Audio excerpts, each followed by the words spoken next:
Hello everyone, स्वागत है आप सभी लोगों का मेरे YouTube channel Prafull chemistry classes में। और आज मैं आप लोगों के लिए क्या लेके आया हूँ, मैं एक नया सेशन लेके आया हूँ स्पेशली उन लोगों के लिए जो कि इस साल सीबीएसई एग्जामिनेशंस को देंगे। जैसा कि आप लोग सभी को पता होगा कि सीबीएसई इस साल जो एग्जामिनेशन है वो अपने 2 फेज़ में कंडक्ट करा रही है। फर्स्ट फेज़ जो है आपका नवंबर दिसंबर में होगा और सेकंड फेज़ आपका मार्च अप्रैल में होगा। तो फर्स्ट फेज़ में जो एग्जामिनेशंस होंगे वो स्कूल लेवल के एग्जामिनेशंस स्कूल में होंगे, या फिर अगर कोरोना के केसेस बहुत ज़्यादा बढ़ जाते हैं तो वो एग्जामिनेशन आपके घर पे ही कंडक्ट कराए जाएंगे। ठीक है, तो वो उस एग्जामिनेशन का जो मोड होगा वो एमसीक्यू बेस्ड होगा, जबकि आपका जो मार्च और अप्रैल का एग्जामिनेशन है वो आपका थ्योरी बेस्ड होगा। तो एमसीक्यू बेस्ड जब एग्जामिनेशन होता है तो आपके लिए ये ज़रूरी हो जाता है कि आप एग्जामिनेशंस के पैटर्न को समझें कि एग्जामिनेशन में क्वेश्चंस के एमसीक्यू के लेवल क्या होते हैं और उस तरह से अपनी तैयारी को जारी रखें। ठीक है, तो मैं इसलिए मैंने एक नया सेशन शुरू किया है कि मैं क्लास 12 के जितने भी चैप्टर्स होंगे उन सभी चैप्टर्स के जो इंपॉर्टेंट एमसीक्यू क्वेश्चंस होंगे वो मैं आपको वीडियोस में आपको देते जाऊंगा। ठीक है, हर एक वीडियो में आपको हर एक चैप्टर के न्यू एमसीक्यू क्वेश्चंस आपको देखने को मिलेंगे और जो आपके board of point of view से बहुत इंपॉर्टेंट होंगे।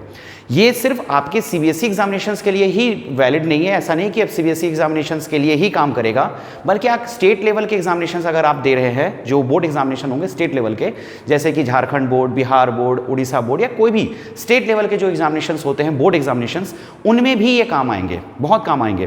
और सिर्फ उतना ही नहीं, क्योंकि आपको ये पता है कि जो आपका सीबीएसई का सिलेबस है वही सिलेबस ऑलमोस्ट जेईई मेंस और नीट का है। इस वजह से ये सेशन इस सेशंस के जो वीडियो होंगे वो आपको जेईई मेंस और नीट में भी काम आएंगे। ठीक है, हालांकि मैं जेईई मेंस और नीट और जेईई एडवांस के कुछ क्वेश्चंस अलग से आपको प्रैक्टिस कराऊंगा, वो भी आपके लिए इंपॉर्टेंट होंगे। बट ये जो मैं आज आपको जो वीडियो दे रहा हूं, ये वीडियो में आपको जो मेनली जो फोकस किया जाएगा वो बोर्ड एग्जामिनेशंस के एमसीक्यू क्वेश्चंस को फोकस किया जाएगा।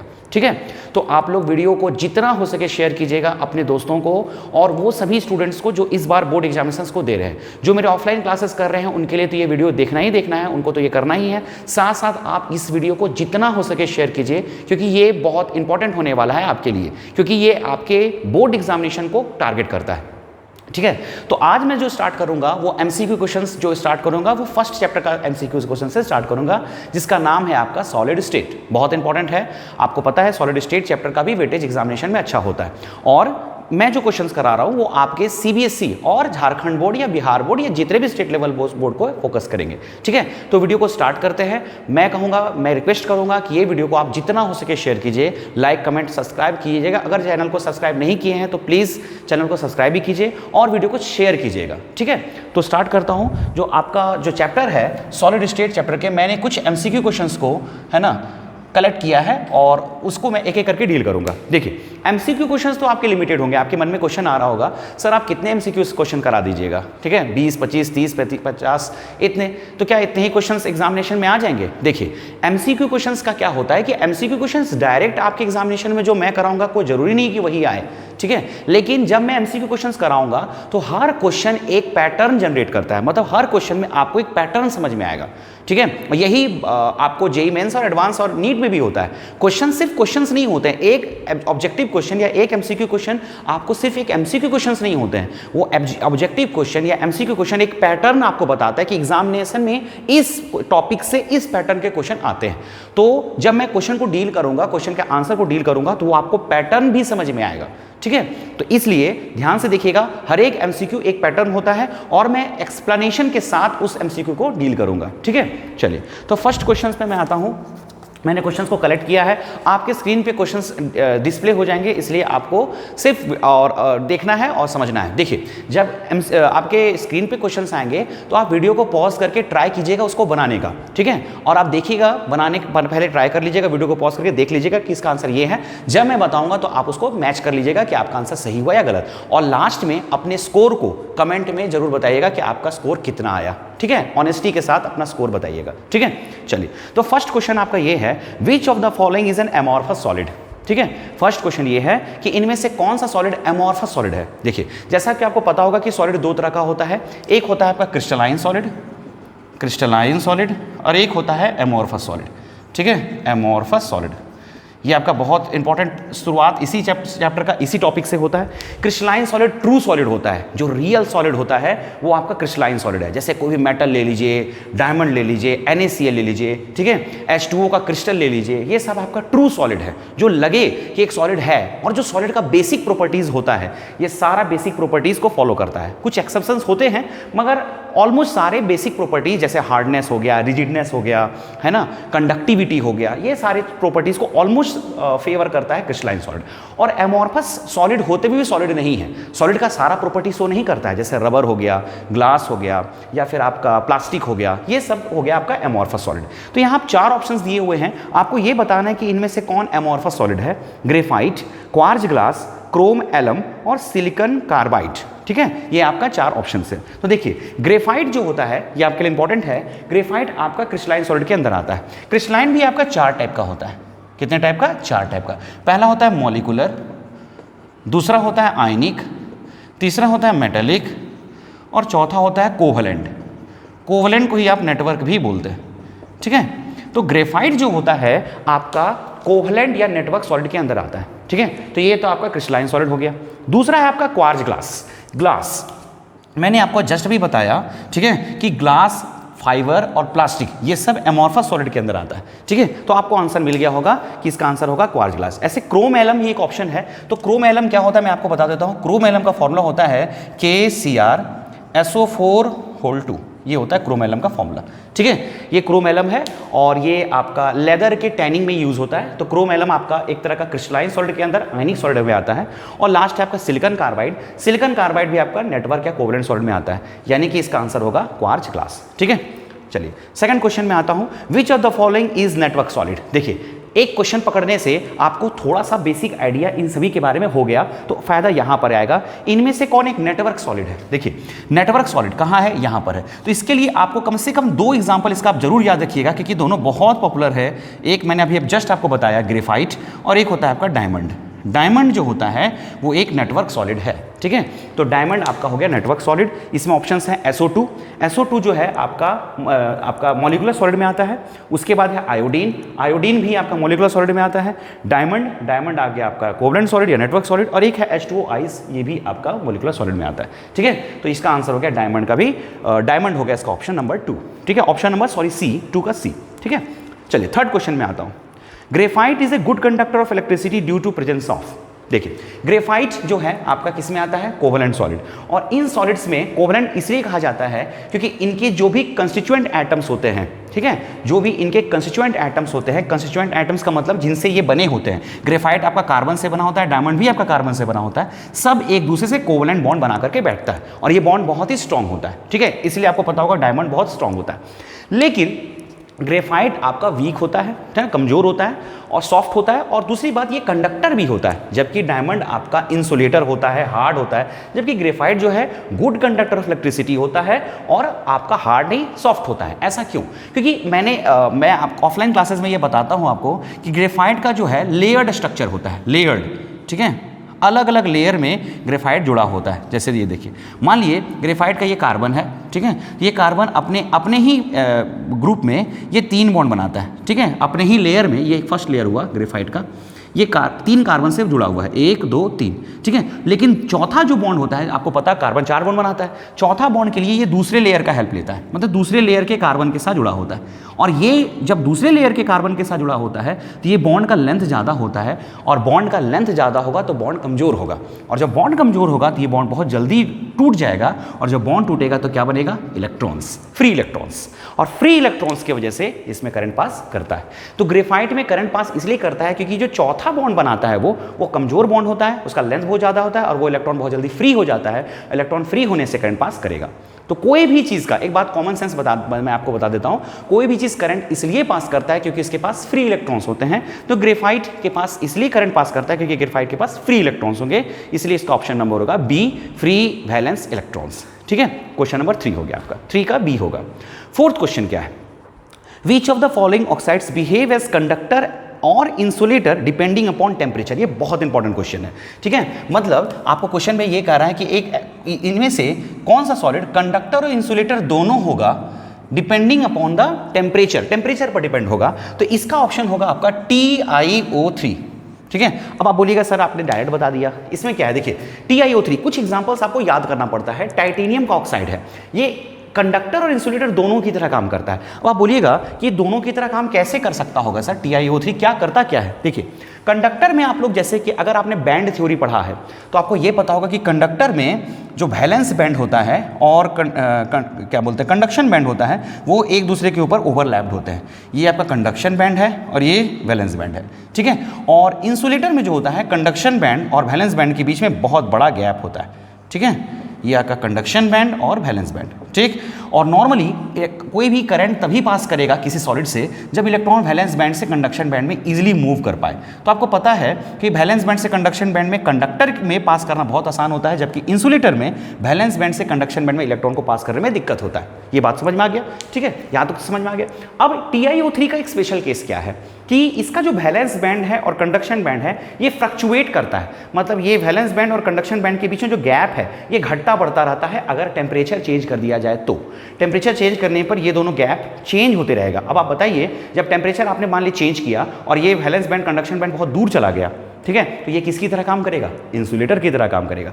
लेकिन अगर आपने टेम्परेचर कुछ ऐसा रखा जहां पे वैलेंस बैंड कंडक्शन बैंड के एकदम नजदीक आ गया और ओवरलैप कर गया, तभी किसकी तरह काम करेगा, कंडक्टर। यानी कि इसमें दोनों तरह का प्रॉपर्टी होता है, किसमें, TiO3। तो इस एग्जांपल को आप याद रखिएगा, TiO3 valence band conduction band, चूंकि इन दोनों के बीच में जो गैप है टेम्परेचर चेंज होने पर चेंज होते रहता है, इसलिए ये कंडक्टर और इंसुलेटर दोनों की तरह काम करता है। ठीक है, चलिए ये हो गया इसका आंसर TiO3। नेक्स्ट क्वेश्चन है, graphite can not be classified as, graphite को क्या नहीं कहा जा सकता है। ठीक है, पहला है कंडक्टिंग सॉलिड। ठीक है, कंडक्टिंग मतलब जिससे करंट पास करे, तो मैंने आपको बताया कि ग्रेफाइट से करंट तो पास करता है। बी नेटवर्क सॉलिड, तो ग्रेफाइट को तो नेटवर्क सॉलिड कहा ही जाता है। सी कोवलेंट सॉलिड, तो ग्रेफाइट को तो कोवलेंट सॉलिड भी बोलते हैं। डी आयनिक सॉलिड, तो आयनिक सॉलिड तो बिल्कुल अलग कैटेगरी हुआ, इसलिए ये आयनिक सॉलिड नहीं होगा, इसलिए इसका ऑप्शन हो जाएगा डी।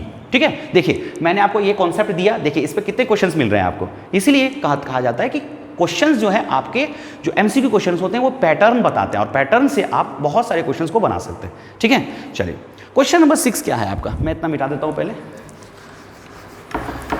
क्वेश्चन नंबर 6, ठीक, cations are present in interstitial site in, ठीक है, Frenkel defect, Schottky defect, vacancy defect और मेटल डेफिशिएंसी डिफेक्ट। देखिए दो डिफेक्ट बहुत आपका पॉपुलर होता है, एक होता है आपका शॉटकी डिफेक्ट और एक होता है आपका फ्रेंकल डिफेक्ट। मैं इसको थोड़ा सा बेसिक बता देता हूं क्योंकि इस पे आपके बहुत सारे क्वेश्चंस बन सकते हैं।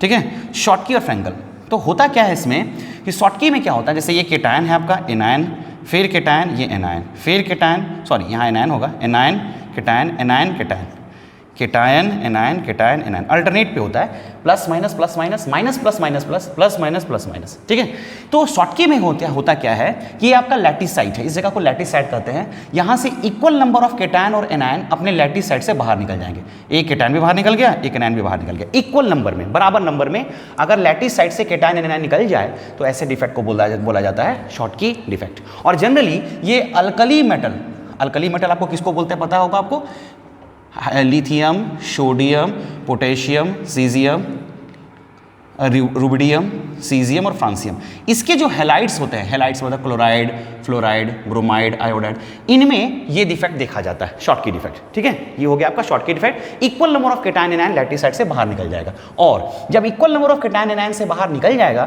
तो कई बार ये एग्जामिनेशन में क्वेश्चन ये भी आते हैं कि इसके डेंसिटी पर क्या असर पड़ेगा। ठीक है, तो बताइए डेंसिटी पर क्या असर पड़ेगा, जब केटायन एनायन लैटिस साइट से बाहर निकल जाएगा तो इससे सॉलिड का मास घट जाएगा, और मास घट जाने पे डेंसिटी बराबर होता है मास बाय वॉल्यूम, ये घटेगा तो डेंसिटी भी डिक्रीज कर जाएगा। ठीक है, तो शॉटकी डिफेक्ट से सॉलिड का डेंसिटी घटता है, इस बात को ध्यान रखिएगा। ये हो गया आपका शॉटकी डिफेक्ट, मैंने बेसिक बता दिया। ठीक है, और फ्रेंकल डिफेक्ट में क्या होता है, ये cation anion cation anion anion cation anion cation cation anion cation anion. Frenkel में क्या होता है कि ये केटायन, जनरली केटायन, क्योंकि केटायन का साइज छोटा होता है, लैटिस साइट से बाहर निकल जाएगा लेकिन इंटरस्टिशियल साइट पे नहीं जाएगा।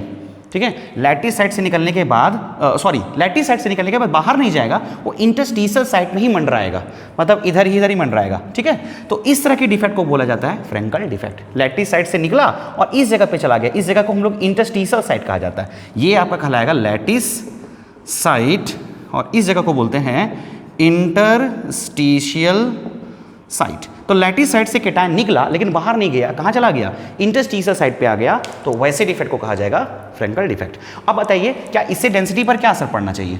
ठीक है, तो बताइए डेंसिटी पर क्या असर पड़ना चाहिए? तो डेंसिटी पर कोई असर नहीं पड़ेगा क्योंकि केटायन यहाँ से निकला और यहीं रह गया, तो डेंसिटी आपका वही रह गया, डेंसिटी पर कोई चेंज नहीं आया, अनचेंज्ड। इस बात को ध्यान रखिएगा क्योंकि डेंसिटी वाला पॉइंट बहुत इंपॉर्टेंट होता है। ठीक है, अब क्वेश्चन ये है cations are present in the interstitial site, किस डिफेक्ट में केटायन इंटरस्टिशियल साइट पे प्रेजेंट रहते हैं? तो आपके सामने मैंने दो ही ऑप्शन लिखा है और दो ही ऑप्शन में आपको मिल गया होगा आंसर, कौन सा डिफेक्ट? Frenkel defect. ठीक है, तो इसका आंसर होगा Frenkel defect, option number A, 6 का ए। ठीक, question number 7, silicon doped with electron rich impurity to form. ठीक है, अब ये एन टाइप और पी टाइप सेमीकंडक्टर, देखिए पहले मैं आपको बता देता हूं, सिलिकॉन ये जो होता है आपका कार्बन फैमिली का एलिमेंट होता है, कार्बन फैमिली का एलिमेंट होता है, सिलिकॉन और जर्मेनियम, और ये दोनों आपका कहलाता है सेमी कंडक्टर। क्या कहलाता है? Semi conductor. ठीक है, और ये इंट्रिंसिक सेमी कंडक्टर भी कहलाता है, इंट्रिंसिक सेमीकंडक्टर मतलब प्योर सेमीकंडक्टर। ठीक है, तो सिलिकॉन आपका एक तरह का प्योर सेमीकंडक्टर है। ठीक है, अब देखिए इसमें प्योर सेमीकंडक्टर में अगर आपको करंट पास कराना है तो एक ही तरीके से करंट आप पास करा सकते हैं, वो है टेम्परेचर। अगर आपने टेम्परेचर दिया तो एक प्योर सेमीकंडक्टर से करंट पास करेगा, नहीं तो वो इंसुलेटर की तरह काम करेगा। ये प्योर सेमीकंडक्टर का प्रॉपर्टी होता है। ठीक है, तो साइंटिस्ट लोगों ने एक नया सेमीकंडक्टर बनाया ये सोचते हुए कि बिना टेम्परेचर के भी अगर हमें सेमीकंडक्टर से करंट पास कराना है तो क्या करना चाहिए। तो इन्होंने सेमीकंडक्टर या इंट्रिंसिक सेमीकंडक्टर में कुछ इंप्योरिटी को ऐड किया। क्या ऐड किया? इंप्योरिटीज। इंप्योरिटी ऐड करने के बाद किसमें? प्योर सेमीकंडक्टर में, प्योर सेमीकंडक्टर में कुछ इंप्योरिटी को ऐड किया तो एक नया सेमीकंडक्टर बना जिसका नाम है एक्सट्रिंसिक सेमीकंडक्टर। Extrinsic semiconductor. ठीक है, अब वो एक्सट्रिंसिक सेमीकंडक्टर आपका दो टाइप का होता है, एक होता है आपका एन टाइप और एक होता है पी टाइप। ठीक है, ये सब आप थ्योरी में पढ़े होंगे क्योंकि मैं थ्योरी तो बता नहीं रहा हूं, लेकिन मैं थोड़ा थोड़ा आपको डील कर दे रहा हूं। ठीक है, तो एक्सट्रिंसिक सेमीकंडक्टर दो तरह का होता है, एक होता है एन टाइप और पी टाइप। तो हम लोग पहचानेंगे कैसे कि किसमें, पहला बात कि इंप्योरिटी क्या ऐड करें और इंप्योरिटी ऐड करने पर किसमें एन टाइप बनेगा, किसमें पी टाइप बनेगा। देखिए बहुत सिंपल सा ट्रिक मैं आपको बता देता हूं। ग्रुप नंबर 14 पीरियोडिक टेबल का, ये आपका प्योर सेमीकंडक्टर है ना।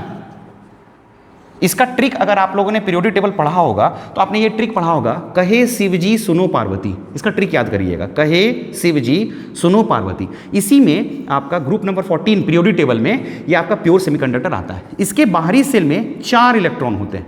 कितने इलेक्ट्रॉन होते हैं? 4। अब एक होता है ग्रुप नंबर 15 और एक होता है ग्रुप नंबर 13। पीरियोडिक टेबल के ग्रुप नंबर 15 में आपका आता है नाइट्रोजन फैमिली, जिसमें आता है आपका A nitrogen, phosphorus, arsenic, antimony और बिस्मथ। ठीक है, इसका ट्रिक होता है नाना पाटेकर ऐश्वर्या सब बीमार। ठीक है, नाना पाटेकर ऐश्वर्या सब बीमार, ट्रिक है। और इसके में 5 इलेक्ट्रॉन्स होते हैं वैलेंस शेल में। और एक और होता है आपका बोरोन फैमिली, इसका ट्रिक होता है बैगन आलू गाजर इन थैली, बैगन आलू गाजर इन थैली। इसके वैलेंस शेल में 3 इलेक्ट्रॉन होते हैं, मतलब इस पूरे फैमिली में जितने भी एलिमेंट्स होंगे इसके बाहरी सेल में 3 इलेक्ट्रॉन होंगे। इस पूरे फैमिली में जितने भी इलेक्ट्रॉन्स होंगे, जितने भी एलिमेंट्स होंगे, सबके बाहरी सेल में 5 इलेक्ट्रॉन होंगे। ठीक है, अब ध्यान से देखिएगा, इसके पास कितने हैं? 4। तो अगर इस प्योर सेमीकंडक्टर को इनमें से किसी इंप्योरिटी के साथ मिलाया जाए, ग्रुप 15 की इंप्योरिटी के साथ मिलाया जाए, इसे इलेक्ट्रॉन रिच इंप्योरिटी भी कहा जाता है। इलेक्ट्रॉन रिच बोलेंगे, इलेक्ट्रॉन रिच क्यों? क्योंकि इसके पास 4 है, इसके पास 5 है, तो ये तो इससे रिच हुआ, इसलिए इसको इलेक्ट्रॉन रिच इंप्योरिटी बोला जाता है, या फिर पेंटावेलेंट इंप्योरिटी भी कहा जाता है। तो अगर प्योर सेमीकंडक्टर को इलेक्ट्रॉन रिच इंप्योरिटी के साथ मिलाया जाए या डोप किया जाए, इस प्रोसेस को डोपिंग भी कहा जाता है, तब आपका बनता है एन टाइप। क्या बनता है? N type. और प्योर सेमीकंडक्टर को जब ग्रुप 13 के एलिमेंट के साथ डोप किया जाता है, इसे इलेक्ट्रॉन डेफिशिएंट इंप्योरिटी भी कहा जाता है, इलेक्ट्रॉन डेफिशिएंट, तो आपका बनता है पी टाइप। ठीक है, इलेक्ट्रॉन डेफिशिएंट का मतलब इलेक्ट्रॉन का कमी वाला, तो 4 से 1 कम है ना ये। ठीक है, तो अब आपको समझ में आ गया होगा कि एन टाइप और पी टाइप कब कब बनेगा। ठीक है, तो अगर ग्रुप 15 के एलिमेंट के साथ डोप करेंगे तो एन टाइप बनेगा, ग्रुप 13 के एलिमेंट के साथ डोप करेंगे तो पी टाइप बनेगा। ठीक है, इसे इलेक्ट्रॉन रिच और इसे इलेक्ट्रॉन डेफिशिएंट इंप्योरिटी भी कहा जाता है। ये हो गया आपका कॉन्सेप्ट। अब आते हैं क्वेश्चन पे।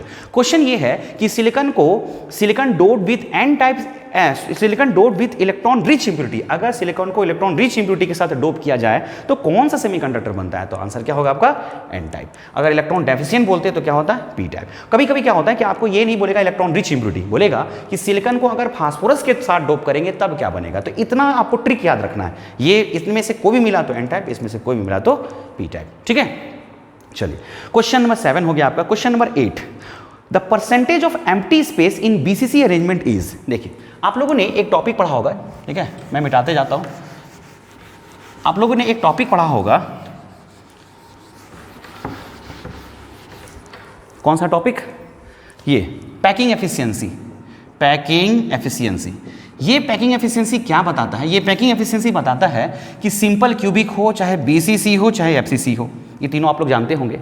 इसमें कोई यूनिट सेल में कितने परसेंटेज स्पेस एटम से घिरे हुए हैं। जैसे सिंपल क्यूबिक यूनिट सेल के बारे में आप लोग जानते होंगे कि एटम सिर्फ कॉर्नर पर प्रेजेंट होता है, सिर्फ कहाँ पे? कॉर्नर पर, ठीक है।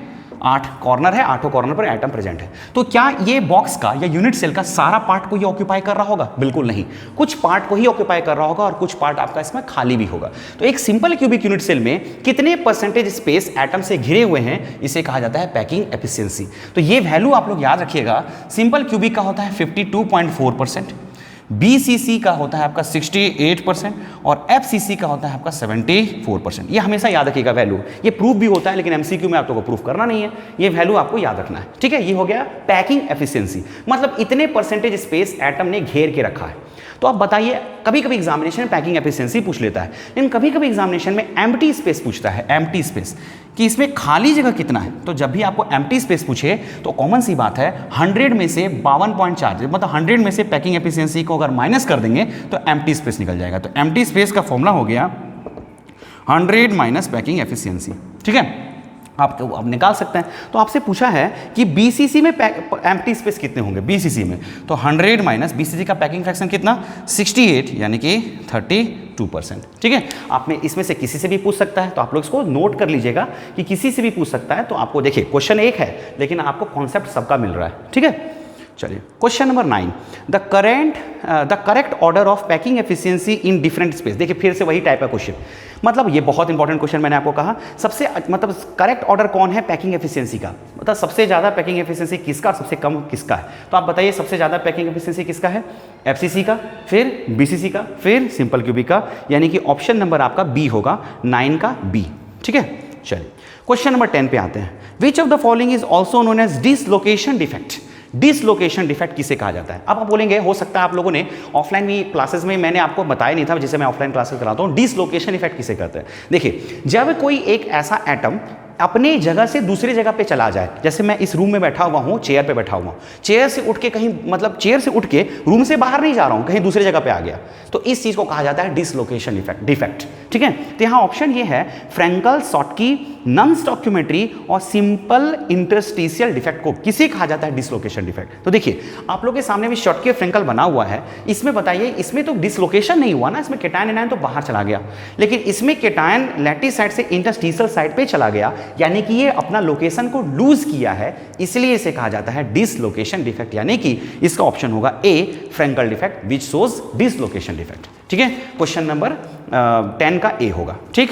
चलिए मैं आपको लिखते लिखते फिर आपको मिटाते भी जाता हूं, आप लोग नोट करते जाइएगा अगर आपको कोई नया टॉपिक मिलता है तो, और स्कोर तो आप देखते ही रहिएगा आपका स्कोर क्या हुआ। क्वेश्चन को पॉज करके आप पहले ऑप्शन देख लीजिएगा कि आपके हिसाब से कौन सही है। Question number 11, the edge length of unit cell in terms of radius of simple. देखिए ये भी आपको बहुत इंपॉर्टेंट है। सिंपल क्यूबिक, एफसीसी और बीसीसी, इन तीनों के लिए ए और आर का रिलेशन क्या होता है? एज लेंथ और रेडियस का रिलेशन क्या होता है? जैसे इसको एज लेंथ और रेडियस क्या बोलना चाह रहा हूं सुन लीजिए। जैसे ये सिंपल क्यूबिक यूनिट सेल में पार्टिकल सिर्फ कॉर्नर पर प्रेजेंट होता है, तो इसका एज लेंथ को अगर मैं ए मान लूं और इसका रेडियस को आर मान लूं, तो इन ए और आर के बीच में क्या रिलेशन है, ठीक है। तो सिंपल क्यूबिक तो नाम ही सिंपल है, देख के ही पता चल रहा है कि ए बराबर होता है 2r, ठीक है। और एफसीसी और बीसीसी के लिए ये रिलेशन प्रूफ होता है, तो मैं यहाँ प्रूफ नहीं कर रहा हूँ, बस आपको आंसर बता रहा हूँ। एफसीसी के लिए होता है a = 4r/√2, जिसे आप 2√2r भी बोल सकते हैं, और बीसीसी के लिए होता है a = 4r/√3। ये तीनों रिलेशन आपको बहुत इंपॉर्टेंट है, याद रखना है। इससे आपके न्यूमेरिकल्स भी आ सकते हैं। ए और आर का रिलेशन में आपको आर दे देगा, ए पूछेगा, या ए देके आर पूछेगा, इन तीनों में किसी के लिए भी, ठीक है। तो आपको बोला है कि एफसीसी, बीसीसी और सिंपल, ध्यान से देखिएगा पहले क्या लिखा हुआ है एफसीसी, फिर बीसीसी, फिर लिखा हुआ है सिंपल में ए और आर का रिलेशन क्या है। तो एफसीसी के लिए क्या होगा आपका 2√2r, ठीक। फिर बीसीसी के लिए आपका क्या होगा 4r/√3, और सिंपल के लिए क्या होगा 2r। तो ये आपका किस ऑप्शन में है? ये आपका ऑप्शन नंबर ए में है, यानी कि 11 का आपका ए होगा, ठीक है। चलिए क्वेश्चन नंबर 12 में आता हूं। विच of the following represent correct order of conductivity in solid. ठीक है, तो आपका 3 तरह का सॉलिड होता है, आप कह सकते हैं कंडक्टर, कंडक्टर, सेमी कंडक्टर, ये तो बचपन से आप लोगों ने पढ़ा होगा, और इंसुलेटर। तो कंडक्टर को आप मेटल भी बोल सकते हैं क्योंकि मेटल कंडक्टर को ही रिप्रेजेंट करता है। ठीक है, 3 तरह के सॉलिड्स हैं। तो सबसे ज्यादा करंट किससे पास करेगा, सबसे ज्यादा कंडक्टिविटी किसका होगा बताइए, कॉमन सी बात है, इतना आसान क्या कौन सा होगा, मेटल। उसके बाद किसका होगा, सेमी कंडक्टर, और सबसे कम कंडक्टिविटी किसका होगा, इंसुलेटर। ये जो के लिखा हुआ ये के नहीं है, एक्चुअली ये कप्पा है, ये कप्पा बोला जाता है इसे, कंडक्टिविटी का रिप्रेजेंट करने का एक तरीका होता है के का, कप्पा। तो सबसे ज्यादा किसका होगा, मेटल। ठीक है, मेटल का तो बहुत ज़्यादा होगा, मेटल का ज़्यादा होगा, तो जिस ऑप्शन में आपका मेटल सबसे ज़्यादा है वही आपका ऑप्शन सही होगा। तो ऑप्शन नंबर ए ही दिख रहा होगा आपको, मेटल का सबसे ज़्यादा। उसके बाद यहाँ पर आप लोग बोलेंगे सर आपको उसके बाद तो इंसुलेटर सेमी कंडक्टर होता है, तो यहाँ कैसे दिखा हुआ ऑप्शन ये देखिएगा, कभी कभी ऑप्शन को फ्लक्चुएट कर देता है ना, और आप लोग कंफ्यूज हो जाते हैं। देखिए क्या लिखा हुआ है, मेटल का ज़्यादा नहीं बहुत ज़्यादा है, किससे, इंसुलेटर से, और इंसुलेटर से ज़्यादा किसका है, सेमी कंडक्टर से। तो इस ऑप्शन को थोड़ा पलट के थोड़ा अलग ढंग से दिया है, लेकिन ऑप्शन आपका वही है। ठीक है, तो इसका ऑप्शन नंबर होगा ए, यानी कि 12 का ए। चलिए 13 क्वेश्चन नंबर आते हैं। Which kind of defect are introduced by doping. इनमें से कौन सा डिफेक्ट डोपिंग से होता है। डोपिंग का मतलब क्या होता है, जैसे देखिए, जैसे मान लीजिए इसी कंपाउंड है, ये कोई आपको यहाँ पर दिख रहा होगा, यहाँ मान लीजिए केटायन और एनायन, ठीक है, प्लस और माइनस। मैंने आपको एक नया केटायन, जैसे यहाँ पर एक नया केटायन मान लिए, जैसे यहाँ पर है आपका A प्लस, मान लिए A प्लस है, ठीक है, मैंने क्या किया B प्लस को यहाँ मिला दिया, बाकी यहाँ आपका ये आपका हो गया B माइनस है, मैंने क्या किया A plus B minus, A plus B minus, ऐसे है। ठीक है, मैं पूरा नहीं बना रहा हूँ, आप लोग समझ जाएंगे। A प्लस B माइनस, एक नया C प्लस को मैंने लाया, और वो C प्लस क्या करेगा, इस A प्लस को हटा के उसके जगह पर अगर आ गया, तो वैसे इस प्रोसेस को कहा जाता है डोपिंग। क्या बोला जाता है इसे, डोपिंग। ठीक है, तो आपसे क्वेश्चन ये पूछा है कि इनमें से कौन सा डिफेक्ट डोपिंग से होता है। तो पहला ऑप्शन है डिसलोकेशन डिफेक्ट, ये वाला। क्या इसमें डोपिंग नाम का कुछ हुआ था, बिल्कुल नहीं, इसमें तो केटायन बाहर निकला था, बाहर से कुछ ऐड करने का तो सवाल ही नहीं उठता। शॉटकी जो पहले था वो डोपिंग हुआ था क्या, ना, केटायन बाहर निकला था, बाहर से कुछ ऐड नहीं हुआ था। उसके बाद आपका क्या है, डिसलोकेशन, तो आपका फ्रैंकल को ही बोलते हैं, और सी में भी आपका फ्रैंकल है। लास्ट आपका है इलेक्ट्रॉनिक डिफेक्ट, यानी कि इसका होगा इलेक्ट्रॉनिक डिफेक्ट, यानी कि क्वेश्चन ऑप्शन नंबर डी, क्योंकि इलेक्ट्रॉनिक डिफेक्ट का मतलब होता है जब आप यहाँ से इसको मिलाएंगे तो इलेक्ट्रॉन्स का भी अदला बदली होता है। ठीक है, ये इसीलिए इसको कहा जाता है इलेक्ट्रॉनिक डिफेक्ट। इसका ऑप्शन नंबर होगा आपका डी, 13 का डी। चलिए question number 14, which type of following defect are shown by AgBr। ये बहुत पॉपुलर क्वेश्चन है। ठीक है, देखिए AgBr, मैंने आपको बताया था थोड़ी देर पहले कि Schottky defect generally alkali metal का हैलाइड शो करता है, जैसे NaCl, KCl, और फ्रैंकल डिफेक्ट जो है आपका जनरली ट्रांजिशन एलिमेंट्स जो होते हैं आपके डी ब्लॉक एलिमेंट्स, जैसे silver chloride, silver bromide, zinc sulphide, ये सब शो करता है, जबकि ये NaCl, KCl, LiCl ये शो करते हैं। लेकिन एक एक्सेप्शन है आपका AgBr, बहुत फेवरेट एक्सेप्शन है ये, एग्जामिनर का बहुत फेवरेट एक्सेप्शन है AgBr, जिसमें ये और ये दोनों तरह के डिफेक्ट शो होते हैं, जिसमें आपका शॉटकी भी होगा, फ्रैंकल भी होगा। इसका रीज़न क्या है, क्योंकि AgBr क्रिस्टल जो होता है वो बहुत केटायन और एनायन को लूज करके बहुत जल्दी प्रिसिपिटेट हो जाते हैं। इस वजह से, मतलब केटायन एनायन लूज करके जल्दी से जल्दी प्रिसिपिटेट होना चाहते हैं। इसका मतलब ये केटायन एनायन अपने लैटिस से बाहर निकलेगा, और जब लैटिस से बाहर निकलेगा मतलब कौन सा डिफेक्ट शो करेगा, शॉटकी। और फ्रैंकल भी ये शो करता है इसलिए क्योंकि इसका केटायन जो होता है वो बहुत ही छोटा होता है, और जब केटायन बहुत छोटा होगा तो लैटिस साइड से निकल के कहाँ चला जाएगा, इंटरस्टिशियल साइड पे भी जाता है। इसका मतलब इसमें फ्रैंकल डिफेक्ट भी होता है। तो इसमें शॉटकी फ्रैंकल दोनों होगा। तो आप देखिए इसको अलग ढंग से ऑप्शंस दिया है। पहले में आपको लिखा है शॉटकी, फिर लिखा है फ्रैंकल, फिर लिखा है मेटल एक्सेस, फिर लिखा है मेटल डेफिशिएंटी, और ऑप्शन इसको घुमाया है। पहला में लिखा है बोथ A एंड B, फिर है आपका C एंड D, फिर है आपका A एंड C, फिर आपका B एंड D। तो इसमें चूंकि शॉटकी फ्रैंकल दोनों होता है और शॉटकी आपका A एंड B में है, इसलिए इसका ऑप्शन नंबर A होगा, यानी कि 14 का A।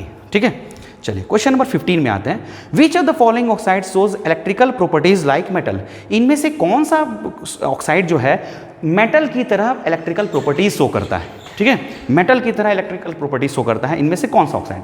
तो इसका ऑप्शन होगा आपका डी, CrO2, क्रोमियम का ऑक्साइड। इसे आप याद रखिएगा, जैसे कुछ क्वेश्चंस आपको याद रखने पड़ते हैं। CrO2 मेटल की तरह कंडक्टिविटी शो करता है, क्रोमियम ऑक्साइड आपका। ठीक है, ये हो गया आपका। नेक्स्ट क्वेश्चन है आपका, which has HCP structure. HCP structure, देखिए HCP स्ट्रक्चर क्या होता है, मैं इसे आप मिटा देता हूँ, इसका काम हो गया। HCP hexagonal close packing. ठीक है। तो SCP क्रिस्टल, SCP पे एक क्वेश्चन और भी है इसलिए मैं आपको बताता हूँ। SCP आपका ऐसा होता है, देखिए हेक्सागोनल क्लोज पैकिंग, ये होता है।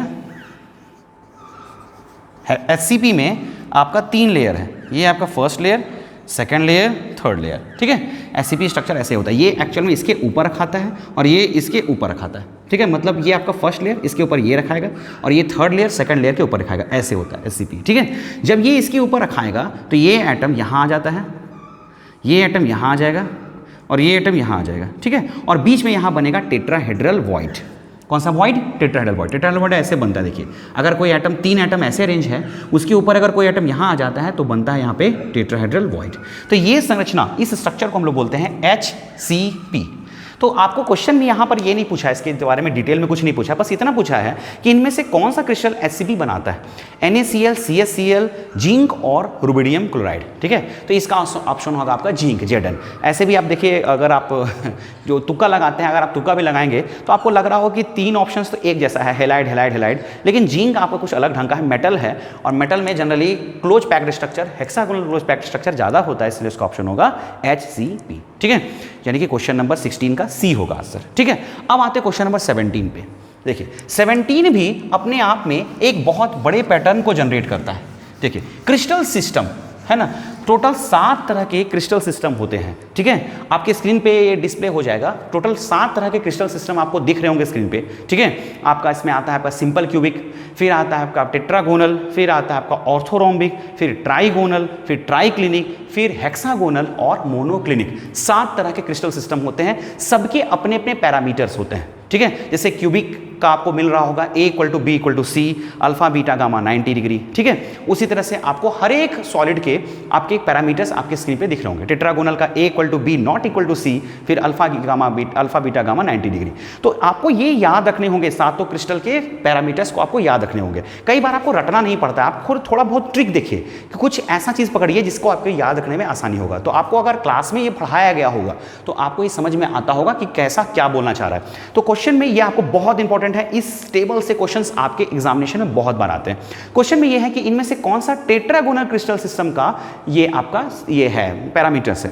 तो इसका ऑप्शन होगा आपका ऑप्शन, देखिए टेट्रागोनल होता कैसे मैं आपको बता देता हूं। देखिए क्यूबिक होता है आपका ऐसे, क्यूबिक आपका ये है, नाम ही आंसर छुपा हुआ क्यूबिक। ये आपका A, ये आपका B, ये है C, ये एंगल होता है आपका बीटा, ये एंगल होता है आपका गामा और ये एंगल होता है आपका अल्फा। यानी कि इसमें A = B = C होता है, अल्फा बीटा गामा आपका 90 डिग्री होता है, ठीक है। क्यूबिक का बात किया जा रहा है, ठीक है। लेकिन यहाँ आपका क्यूबिक नहीं है, टेट्रागोनल है। तो टेट्रागोनल में खाली एक चेंजेस क्या होता है कि जो आपका C है ये आपका लंबा होता है थोड़ा सा, देखिए ऐसे क्यूबॉइड आप समझ सकते हैं, ये क्यूबॉइड है एक तरह का ऐसे, ये आपका टेट्रागोनल है, ठीक है। यही ट्रिक आपको क्लासेस में पढ़ाया गया होगा, अगर आप लोग पढ़े होंगे तो A B C आपको थोड़ा सा देख के ही समझ में आ रहा होगा कि C आपका ज़्यादा लंबा लग रहा है, A और B बराबर लग रहा है, यानी कि A = B but not C, लेकिन एंगल सब आपका 90 डिग्री ही है। ये हो गया आपका क्यूबिक और ये हो गया आपका टेट्रागोनल। कई बार आपके एग्जाम में आएगा ऑर्थोरोम्बिक। ऑर्थोरोम्बिक में क्या होता है कि आपका तीनों साइड बराबर नहीं होता है, देखिए तीनों साइड बराबर नहीं होता। मैं ऐसा डायग्राम बना रहा हूँ कि आपका तीनों साइड आपको बराबर नहीं दिख रहा होगा। देखिए ये आपका A, ये है C, ये है B। C सबसे लंबा लग रहा होगा, है ना, A बीच में, B सबसे छोटा, यानी कि A ≠ B ≠ C, angle still कितना डिग्री, 90 डिग्री। तो ये आपका कहलाता है ऑर्थोरोम्बिक, ठीक है। तो देखिए मैंने 3 बनाया है, इस तरह से 7 क्रिस्टल सिस्टम के होते हैं। मैं आप सबको नहीं बना सकता क्योंकि इसी क्वेश्चंस में नहीं रहना, आगे बढ़ना है। तो आपको ये सब स्ट्रक्चर्स याद होने चाहिए। तो आपका यहाँ पे टेट्रागोनल कहा है, तो टेट्रागोनल के लिए ऑप्शन होगा आपका होगा B, क्योंकि इसमें A = B ≠ C और अल्फा बीटा गामा कितने डिग्री, 90 डिग्री, यानी कि 17 का ऑप्शन नंबर B, ठीक है। आपको पूरे टेबल को याद रखना होगा, बहुत इंपॉर्टेंट टेबल है ये, इससे आपके JEE मेंस तक के एग्जामिनेशन में क्वेश्चन पूछे गए, ठीक है। क्वेश्चन नंबर 18 क्या है देखिए, ठीक है, मैं इसको मिटा देता हूँ। क्वेश्चन नंबर आपका 18,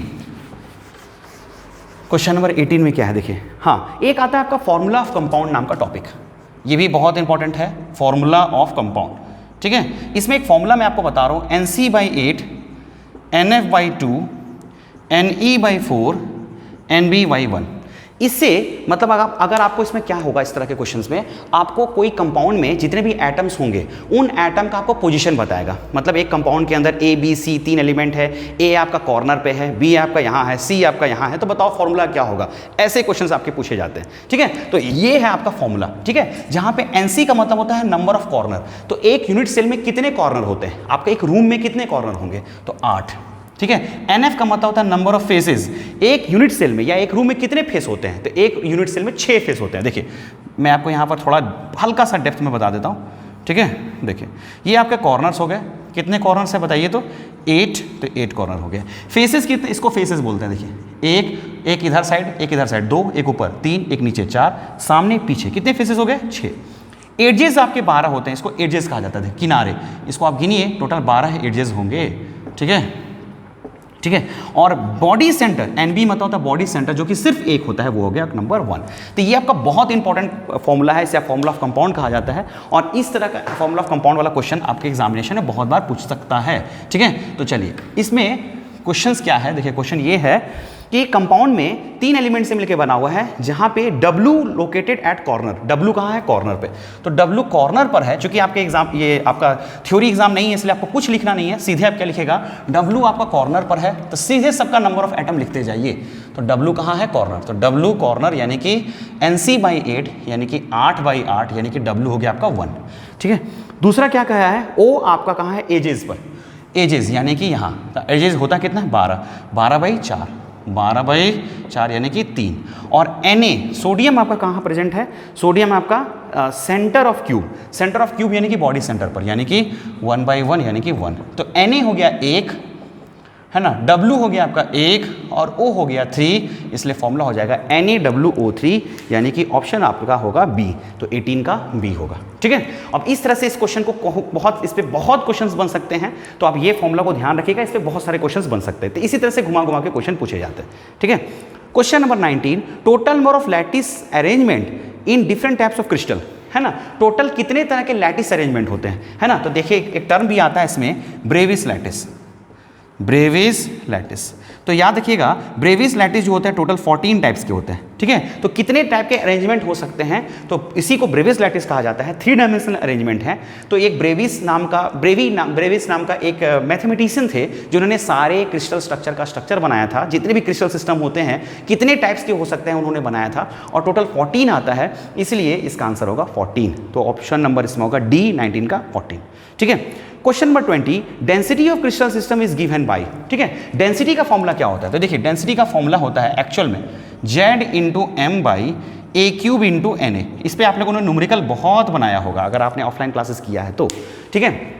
बहुत इंपॉर्टेंट न्यूमेरिकल्स बनते हैं इस पे, और न्यूमेरिकल्स के कैलकुलेशंस बहुत ज़्यादा होते हैं। तो हो सकता है आपके एग्जामिनेशन में न्यूमेरिकल ना आए, क्योंकि कैलकुलेशंस बहुत लंबे होते हैं, तो न्यूमेरिकल ना आकर के डेंसिटी का फॉर्मूला ही आपसे पूछ सकता है, ठीक है। तो ये ऑप्शन किस में है आपका, देखिए तो देखिए मैंने यहाँ Z लिखा है, उसके बाद लिखा है M, ठीक है, और A³ × Na। तो यहाँ पे पूछा है डेंसिटी ऑफ क्रिस्टल सिस्टम, तो इसका ऑप्शन क्या हो जाएगा, देखिए तो इसका ऑप्शन हो जाएगा Z × M/A³ × option number D। तो 20 का D होगा Z × M/A³ × Na, option number D। Density का फॉर्मूला क्या होगा, ऑप्शन नंबर D, 20 का D होगा, ठीक है। चलिए 21 क्वेश्चन नंबर क्या है, total number of tetrahedral voids in FCC unit cell. अब एक चीज़ आता है टेट्राहेड्रल वॉइड्स, तो देखिए इसमें आपको एक चीज़ बता देता हूँ, बहुत इंपॉर्टेंट चीज़ है, नंबर ऑफ एटम्स, सब चीज़ आप नोट करते चलिएगा, अगर आपने ऑफलाइन क्लासेस किया है तो आपके लिए बहुत इंपॉर्टेंट होगा।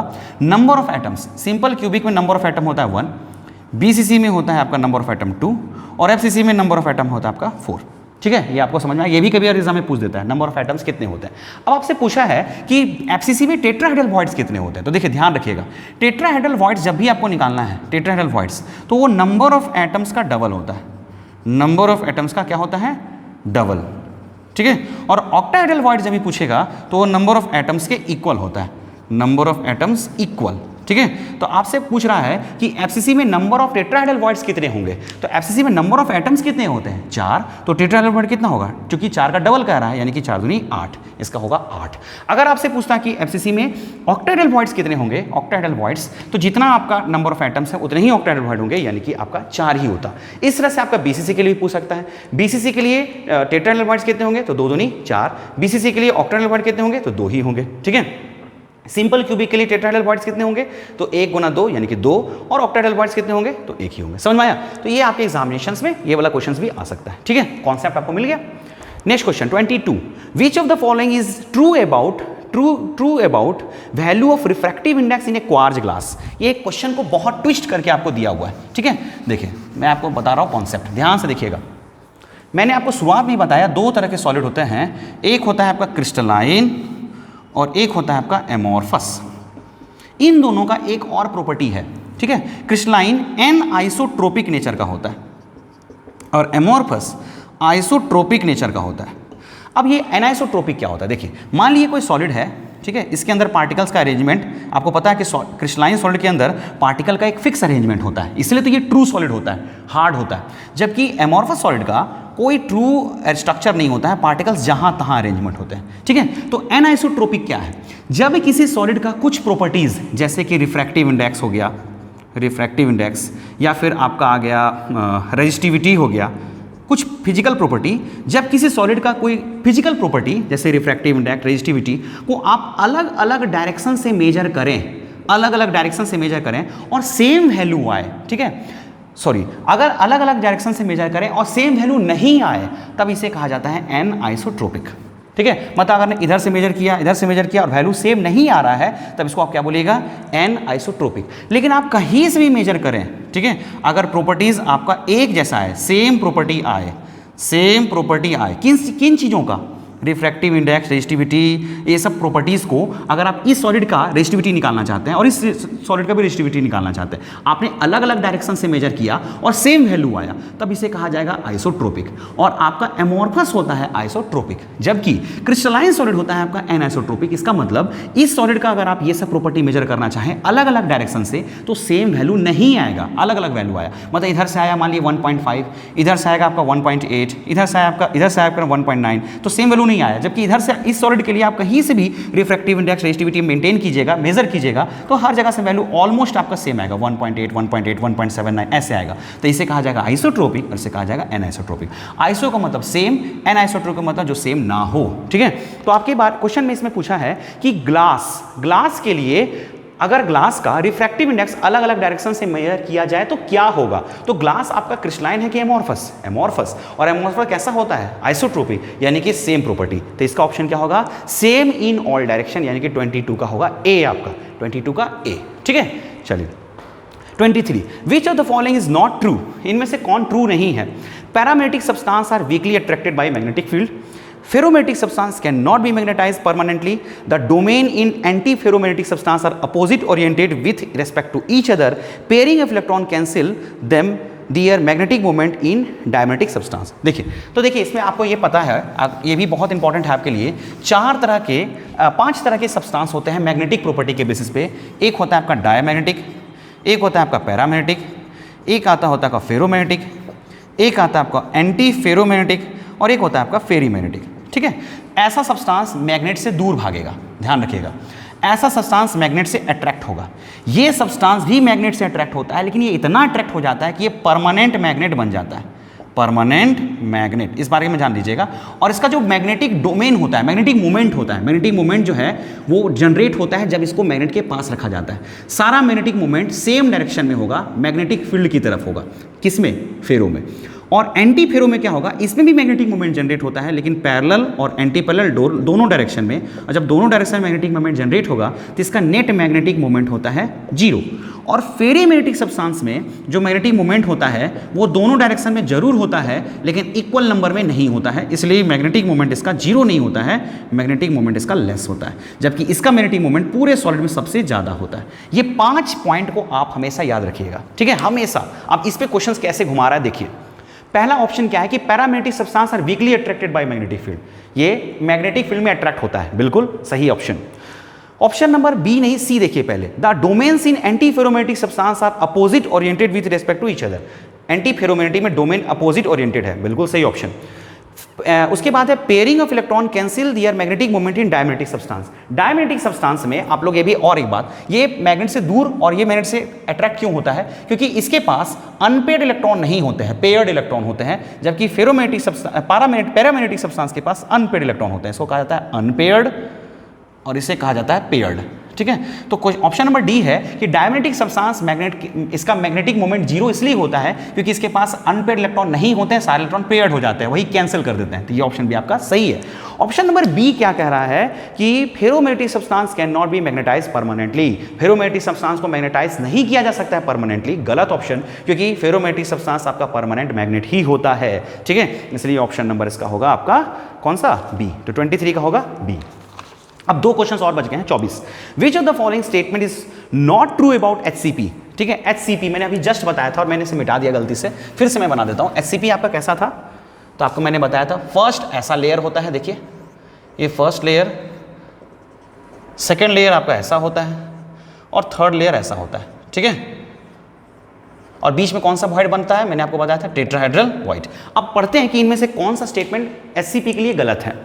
पहला है द कोऑर्डिनेशन नंबर इज 12, देखिए तो एचसीपी या फिर सीसीपी या फिर एफसीसी तीनों का कोऑर्डिनेशन नंबर 12 होता है, इस बात को ध्यान रखिएगा, ठीक है। कोऑर्डिनेशन नंबर आपको मैंने बताया नहीं, मैं आपको फिर से बता देता हूं। सबका कोऑर्डिनेशन नंबर आपको याद रखना है। सिंपल क्यूबिक का जो कोऑर्डिनेशन नंबर होता है वो होता है 6, बीसीसी का कोऑर्डिनेशन नंबर होता है आपका 8, और एफसीसी हो चाहे एचसीपी हो चाहे सीसीपी हो, कोऑर्डिनेशन नंबर होता है 12। ये आपको जरूर याद रखना है, बहुत इंपॉर्टेंट है ये, ठीक है। तो एचसीपी का कोऑर्डिनेशन नंबर 12 होता है, ऑप्शन सही है। बी क्या है, इट हैज 74% पैकिंग एफिशिएंसी, इसका पैकिंग एफिशिएंसी 74% होता है। ये भी आपका स्टेटमेंट सही है, क्योंकि मैंने आपका पैकिंग एफिशिएंसी अगर आपको लिखा था तो याद कीजिए, मैंने पैकिंग एफसीसी का पैकिंग एफिशिएंसी आपको 74% बताया था। सेम एचसीपी का भी 74 होता है और सीसीपी का भी पैकिंग एफिशिएंसी 74 ही होता है, यानी कि ये ऑप्शन भी आपका सही है। C, tetrahedral void of second layer are covered by the sphere of third layer, third layer tetrahedral void को कवर करता है, बिल्कुल सही ऑप्शन, ये भी सही है। In this array of or of fourth layer are exactly aligned with third layer with their of first layer, मतलब थर्ड लेयर फोर्थ लेयर आपका फर्स्ट लेयर से मिल रहा है, गलत ऑप्शन। क्यों, ये है आपका फर्स्ट लेयर, ये है आपका सेकंड लेयर, ये है आपका थर्ड लेयर, ठीक है। आपका थर्ड लेयर फर्स्ट लेयर से मिल रहा है, फोर्थ लेयर नहीं। फोर्थ लेयर होगा भी तो कैसा होगा पता है आपका, फोर्थ लेयर ऐसा होगा, मतलब फोर्थ किससे मिलेगा, सेकंड से। फर्स्ट किससे मिलेगा, थर्ड से, और सेकंड किससे मिलेगा, फोर्थ से। फर्स्ट थर्ड से मिलता है, जबकि यहां पर लिखा हुआ है कि फोर्थ आपका फर्स्ट से मिल रहा है, यानी कि ये ऑप्शन गलत है, ये ऑप्शन आपका गलत होगा, यानी कि इनमें ऑप्शन नंबर आपका डी जो है नॉट ट्रू होगा, ठीक है। लास्ट क्वेश्चन देख लीजिएगा, इसको नोटिस कर लीजिएगा, जहां आपको कुछ इंपॉर्टेंट बात लिखता है नोट डाउन कीजिए। 25वां question, last question, a ferromagnetic substance become a permanent magnet when it is placed in magnetic field because, देखिए ये वाला क्वेश्चन फिर से आ गया, बिकॉज क्वेश्चन आपसे पूछ रहा है reason. All the domains get oriented in same direction in magnetic field, सारा डोमेन मैग्नेटिक फील्ड की तरफ ओरिएंटेड है, यही ऑप्शन सही है। फिर भी मैं ऑप्शन आपके सामने पढ़ देता हूं। All the domains get oriented in direction opposite to the magnetic field, बिल्कुल गलत बात। अपोजिट का मतलब मैग्नेटिक फील्ड इधर है, डोमेन इधर होगा, बिल्कुल नहीं। डोमेन्स गेट ओरिएंटेड रैंडमली, मतलब डोमेन्स जहां तहां है, एक उधर एक उधर, इधर उधर, ऐसा है क्या, बिल्कुल नहीं, ऐसा होता है पैरा में, ठीक है। लास्ट है, domains are not affected by magnetic field, magnetic field से डोमेन को कोई मतलब नहीं है, ये भी ऑप्शन आपका गलत है, यानी कि ऑप्शन नंबर ए, यानी कि 25 का होगा आपका ए, ठीक है। तो इस तरह से मैंने आपको 25 क्वेश्चंस कराए, 25 क्वेश्चंस का था, वीडियो में लंबा नहीं करना चाहता। 25 क्वेश्चंस आपके सीबीएसई, स्टेट बोर्ड, सारे बोर्ड्स के लिए आपके ये इंपॉर्टेंट होगा। तो उम्मीद करता हूं कि आपको अच्छा लगा होगा, आपको कुछ ना कुछ सीखने को मिला होगा। देखिए ये वीडियो उन लोगों के लिए नहीं था जिन लोगों ने सॉलिड स्टेट चैप्टर को नहीं पढ़ा है कहीं पे। अगर आपने ऑफलाइन क्लास कहीं नहीं किया है या फिर आपने ऑनलाइन में भी सॉलिड स्टेट चैप्टर आपने पहले अगर थ्योरेटिकली नहीं पढ़ा है, तब आपको कुछ भी समझ में नहीं आया होगा, ठीक है। लेकिन आपने अगर पढ़ा है, ठीक है, कहीं पर भी पढ़ा है, तो आपको ये वीडियो बेनिफिशियल लगा होगा। इससे आपको स्किल जनरेट हुआ, देखने का, क्वेश्चन को समझने का तरीका जनरेट हुआ, क्वेश्चन को अटेम्प्ट करने का तरीका समझ में आया होगा, और ये आपके स्टेट लेवल और सीबीएसई बोर्ड के लिए बहुत अच्छा क्वेश्चन आते हैं, ठीक है। तो क्वेश्चन से आपको अच्छा लगा होगा। मैं कोशिश करूंगा कि आपको इसी चैप्टर के जेई मेंस और एडवांस के क्वेश्चंस को भी बताऊं, और उसमें भी मैं आपको इसी तरह से प्रैक्टिस कराऊं। जेई मेंस और एडवांस के लिए वो स्पेशल होगा, सीबीएसई के लिए ये स्पेशल था, झारखंड बोर्ड के लिए ये स्पेशल था, ठीक है। तो वीडियो को अच्छा लगा होगा तो जरूर आप इसे अब लाइक कीजिएगा और शेयर कीजिएगा। बार बार मैं कह रहा हूं, शेयर कीजिएगा, इससे सभी को फायदा होगा, ठीक है।